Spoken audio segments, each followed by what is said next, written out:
This episode is brought to you by HASA. Liquid is clearly better. Liquid chlorine is the highest purity, works immediately, has no added cyanuric acid or calcium, and it will leave your pool safe, clean, and clear. And by the bottom feeder professional grade battery powered vacuum system. It sucks to clean pools, so cleaning pools sucks less. Get $100 off with code DVB100. This episode is brought to you by Skimmer, the #1 pool service software in North America. With Skimmer, you can streamline your schedule, grow your revenue, and keep your customers coming back with 5-star service. Whether you're a one-person operation or an established team, Skimmer is your partner in success. Visit getskimmer.com/poolguy to try Skimmer for free for 30 days. The Pool Guy Podcast Show. The Pool Guy Podcast Show. The Pool Guy Podcast Show.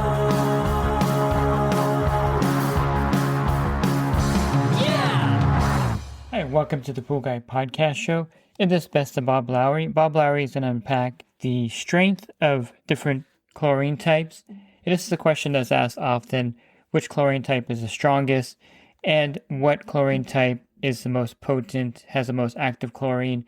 And Bob Lowry will answer all of this in today's podcast.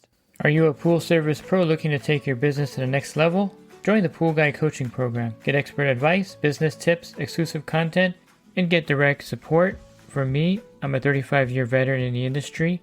Whether you're starting out or scaling up, I've got the tools to help you succeed. Learn more at swimmingpoollearning.com. So I get this all the time. So someone says, liquid chlorine is really weak because it's only 12.5% compared to the trichlor tablets, which are 99% available chlorine. What is the available chlorine percentage? How do you, get it from a dry chemical to a liquid chemical, or from trichlor to hypo? How's that calculated or compared? Because it's really confusing out there in the market. I've even seen manufacturers use their chlorine percentage to kind of beat down the competition. Yeah, there's a confusing array of terms used when you describe how much chlorine is in a product. What people are used to is what we call a weight to weight percent. So if you put in a pound of something into 10 pounds of something, it's 10%. And so that's the way we are used to hearing things. But then there are what we call trade percent, which is a made up term. And then there is actually a volume to volume term, which is not weight to weight. It's a quart of something and 10 quarts of something. And it's not weight to weight. So there's different ways of describing it. But the practical thing is this: the amount of chlorine in a gallon of liquid chlorine is about 1 pound of pure chlorine. And in a pound of trichlor, it is about 90% of 1 pound. So you can either think of it as 90% of a pound, or it would take 1.15 pounds to equal 1 pound.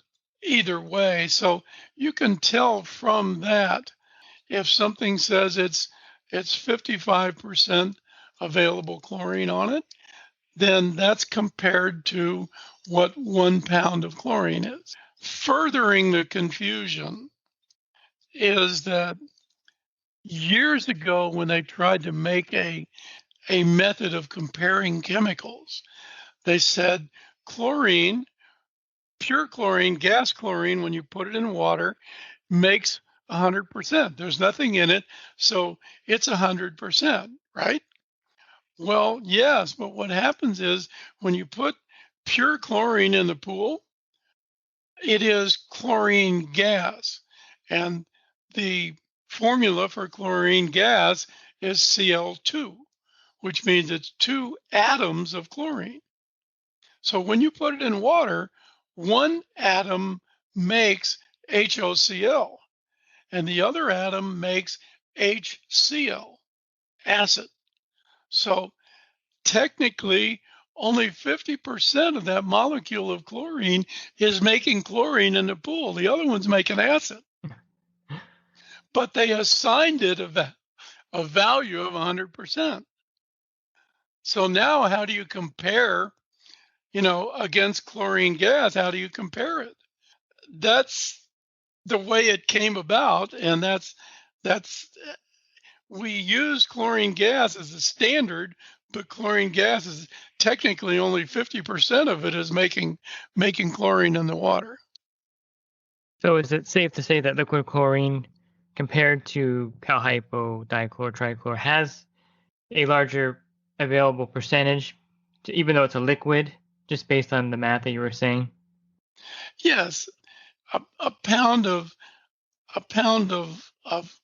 chlorine gas added to the water will give you whatever in the water. It would take, if you use trichlor, you would need to add like 1.15 pounds of it to get the same thing. And if you had a product that was 50% available, you'd need 2 pounds of it to equal 1 pound of gas chlorine. Mm-hmm. Yeah, it makes perfect sense. So and that's of dry products. When you get to liquids, it changes, because liquid is a weight percent. Mm-hmm. So generally, we just say there's a pound of chlorine in a gallon, a pound of pure chlorine in a gallon. Or 12.5 liquid chlorine. If it's 12.5%, if it's 10%, it doesn't have a pound. It's like, 9/10 of a pound. Yeah, that's important for people to know the strength of the chlorine. So sometimes they can be fooled thinking that certain chlorines are more powerful just based on what you just said. And it is confusing. So even after you explained it, it's still really confusing. Well, so a little bit further into what we're doing, technically trichlor, if you actually calculated the molecules in it, technically trichlor is about 45% chlorine. Because we have to compare it to gas chlorine, we literally have to double it. And that's why the package says it's 90% available chlorine instead of saying that it's 45%. Basically, for the average person out there, the chlorine that is attached to some product, and you're going to have a byproduct. Liquid chlorine has salt, hypo has the calcium, dichlor and trichlor have the cyanuric acid. Is that correct? Right. So everything is going to add something to the water that you may or may not have to deal with. Either cyanuric acid, sodium, calcium, something that you're going to have to build up or deal with. Yes.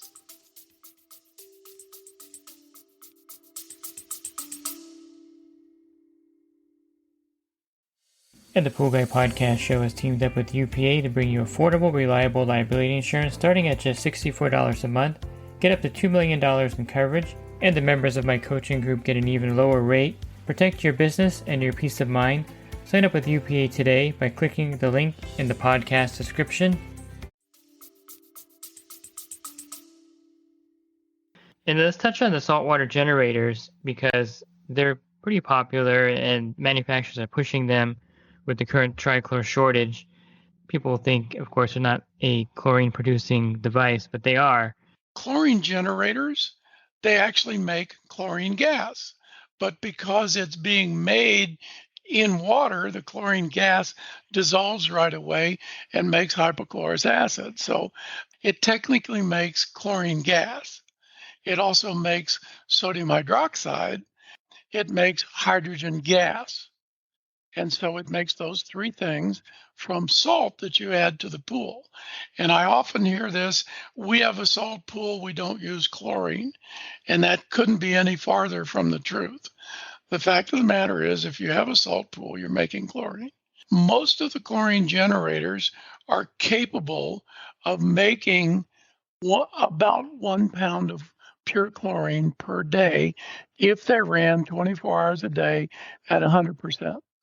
One of the things I've recently found out is that the controllers and all the electronics that are out there, sometimes the chlorine generators not getting the correct current, the correct voltage. And when it doesn't get the correct voltage, then it doesn't make that pound of chlorine. So the voltage, the DC current that it needs is critical. There is a specification for the cells and how much current they need. And you can also then check it with a meter to see if it's getting the right amount of current. And we had a guy that had a 26,000 gallon pool, and he was having to run his chlorinator 100% 24 hours a day, and he was barely keeping up with it. And it wasn't because he was using so much chlorine. It should have been making 4 parts per million of chlorine per day in that pool, and it wasn't. It's important that you get the right current to the unit. But aside from that, you need the right salt level. If you get too much salt or too little salt, then there's a problem. Also understand that people say, well, this salt water is not good for you, or salt water is good for you, or it's only a little bit of salt, and so on. And the answer is, yeah, it's only a little bit of salt, but the fact of the matter is that it's only 1/10 of what's in the ocean. And the amount of salt that's in the pool is actually very close to the amount of salt that's in your tears. So swimming in it is not like swimming in the ocean. But people need to understand is that when the water goes out of the pool and sits on the deck or handrail or anywhere around the pool, as long as it's still a liquid, no problem. But when the water evaporates away, it leaves the salt behind. And now you have 100% salt on whatever that water was on, whether it's aluminum, some of your travertine deck or whatever. It's like you took some Morton salt and poured on it. It's corrosive. Bonding becomes an issue. And what I mean about bonding is that you should have a common copper wire that connects each piece of electrical equipment to a ground, and not just the pipe that runs in the ground. Better to have it on a stake or a rod that's driven into the ground. If you don't do that, because you put salt in the water, it conducts electricity better. And so you can have problems with electrolysis and other problems in the pool because it's not bonded correctly. So it needs to be bonded, and you need to make sure that the pool has done that, because with electricity and the pool and so on, your pool is actually a giant low voltage battery. And if you don't ground it, guess what happens? It's the same thing as leaving the batteries in your flashlight for 3 years and then opening it up. What do you think it looks like? So it's important to know that. Also understand that the chlorine generator, the pH of your pool is going to go up. And it's going to go up for a couple of reasons. One is it makes sodium hydroxide. And so because it makes sodium hydroxide, the pH goes up because of the hydroxide. It also makes hydrogen gas. And hydrogen gas is a bubble. It's an aeration. And because there's a number of plates in the cell, there's turbulence. So you have turbulence and aeration, and the turbulence and aeration is continuous, and it raises the pH of the pool due to CO2 off-gassing. These are some of the things that you need to be aware of. You cannot shock a pool with a chlorine generator. If you need to superchlorinate your pool, hitting the boost button, raises the chlorine level up about double over a 24-hour period. That's not shocking the pool. What you need to do if you need to shock your pool is take some liquid chlorine or cal hypo and put it in the pool and get the chlorine level up very fast right now. Yeah, we should clarify that boost mode on the salt generator, all it does is increases the 100% output. Doesn't add any more chlorine to the pool per se. It just increases the output of the system. And if you're looking for other episodes, you can find those by going to my website, swimmingpoollearning.com, where I have over 1,900 podcasts. Just click on the podcast icon on the banner. And if you're interested in the coaching program that I offer, you can learn more at poolguycoaching.com. Thanks for listening to this podcast. Have a great rest of your week. God bless. This episode is brought to you by HASA, providing products that deliver clean, healthy water for every aspect of everyday life. The bottom feeder battery-powered vacuum system, portable, powerful, and only weighs 12 pounds. And Skimmer. Get Skimmer, America's #1 pool service software. Podcast listeners can try Skimmer for free at getskimmer.com/poolguy.